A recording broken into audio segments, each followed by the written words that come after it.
I just took this from the little Mexican restaurant I went to. Oh, where'd you go? It's a salt and pepper shaker, but it's actually an ashtray. Chavez or...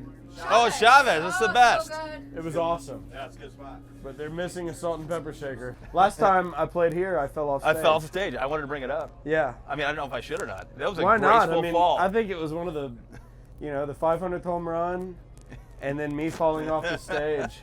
I was here for his 500th. Were you really? For McGwire? No I was way. here.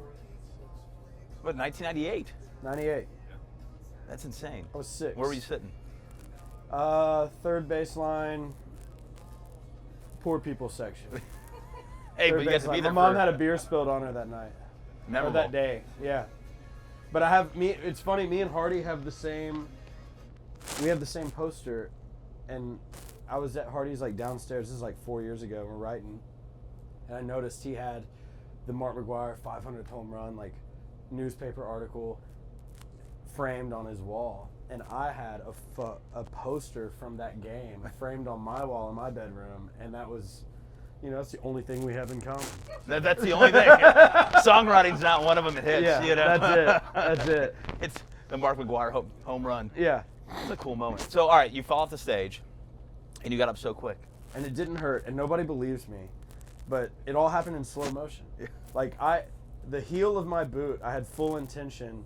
Like as soon as it slipped on the edge of the stage, I figured I'd be able to catch myself on the edge of the railing, like hold a hand Right. and fall like Spider-Man and be super athletic about it. And I wasn't all the way wrong. One of my heels overshot and then I ended up just falling. But the whole time I was falling, I was already getting up. You know what I mean? And then it's the this. whole time I was It's falling, this. I was never in pain. There was no pain. I didn't hurt tomorrow. I just somehow landed extra gracefully. I remember being upside down with my leg draped over the thing, being like, "Oh, I'm gonna get up in victory." You did, and you had roses. You were tossing out roses. Yep, that was it, and that's what I get for just trying to, give roses away. Never again. Never Was that the end of the again. roses? Never again will I try to chuck roses into the nosebleeds. Well, tonight you're tossing out Mardi Gras beads. Perfect. I'll do that very, Graceful, like very a gentle toss. flamboyantly. just, I won't use my feet. No, don't. There are guardrails if you did fall. Well, God knows that guardrails haven't helped me in the past. All right, so what have you been working on? Obviously, you have a new song out right now. Yeah, You've been writing nonstop. yeah, You wrote so much stuff for the Post album. yeah. I'll have a project coming out sometime in the first part of the year.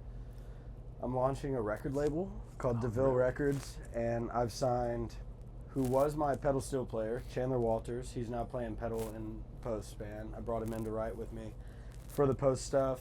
Post loved him, poached him, took him. He's 22. Chandler, Reese Rutherford, and Cody Loden, we're doing like a joint project. It's called the Cadillac Sessions. My publishing company's Cadillac Music. Okay. The record label's DeVille Records. I was just saying before you got here, kind of the blueprint I want to produce him as, or some of those like epic 2013, 2014 FGL moments. Oh, yeah. I think Bro Country, it's been long enough. Right, it can come back. It's been 13 years come since back. Bro Country cracked the surface and it was like, oh my God, what is this? And now everything is Morgan or derivative of Morgan. It's like, let me show you all this dude named T-Hub. let me show you a derivative of that. And yeah, that's what I've been doing. I've been putting that project together and producing that with Jacob So you Durrett. have nothing on your plate. I'm pretty bored. Yeah, I would think so too. I'm pretty bored. That's crazy to think that. I mean, all right, so how did you meet Post? How did this all come about? Charlie Handsome. Me and Charlie have known each other since like 2017.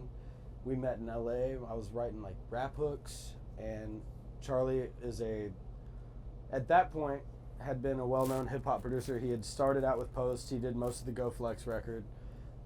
He had done some stuff with Drake. He had done some stuff with A$AP Rocky. Anyways, Universal put us in a room together.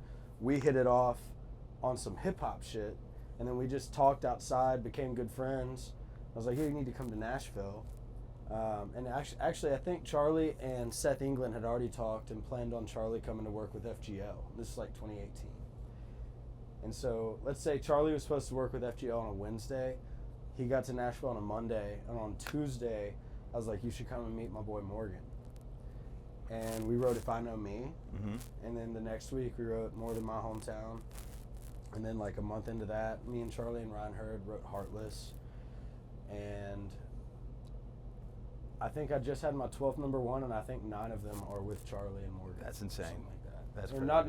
not breaking up, or my first number one was FGL, I Love My Country, and that was with Charlie. But yeah, I mean, so when Post came to Nashville, Post had heard, I guess, some of my stuff just through proximity and mutual friends. And then he came to Nashville. Charlie was like, yo, come meet Ern. I pulled up. We hit it off super well, and Post was just like, keep pulling up. That's right. And for 6 months, I was pretty much there at every session, and that's insane. we had a bunch of songs. So I hear you're a big Story of the Year fan. I love Story of the Year. Are they here tonight? We tried. They're in LA. Oh, I know. dude, I'm sorry. The Story of the Year Unplugged session, when they played, dude, you know, we talked about this. That shit changed me, dude. For as far as acoustic music goes, it's like, oh, you can still rock on acoustic. But I heard you can sing it. Stars will cry, the blackest tears tonight. I love Story. Those guys are the best. That I dreamed of. Those are childhood memories. It is childhood memories. I mean, I hate to say it, but I cut myself to that shit. Okay, all right, we can cut it. It's all good. We can cut it. Anybody here that's still listening to it, you know? They're that far deep in Yeah, this that's what I'm interview. saying. You didn't cut that deep, so. We all cut ourselves to some emo music back in the day, dude. It's like country music, you roll the windows down and drive. Story of the Year, you pull the sleeve up and slice. Anyways, what are you doing this weekend? Drinking. Yeah. And Chavez is missing their salt and pepper shaker over here. Missing one salt and pepper Yeah, shaker. a famous Soulard You've Mexican heard of 3 restaurant. blind mice. Here's 1 high mouse. Anyways. What'd you eat at Chavez? Edibles. No, I'm just kidding. I had a beef enchilada, and I thought the fish taco would be a good idea. I didn't know it was going to be one massive fried piece of fish with a tortilla wrapped around it. That's fancy. It was a lot. If I knew what I was getting into, I would have just done one or the other. Yeah. I just need to keep razor blades away from you. You can figure it out. Well, Ernest playing here, and I heard you might be coming back to town. Did you? Yeah, I did. Yeah, your own band told me, they're like, oh, I think we're back here in the fall. Are we? News to me. Yeah. Perfect. I can't wait. I mean, my aunt and uncle live in Cape Girardeau. Oh, do they? Are they here tonight?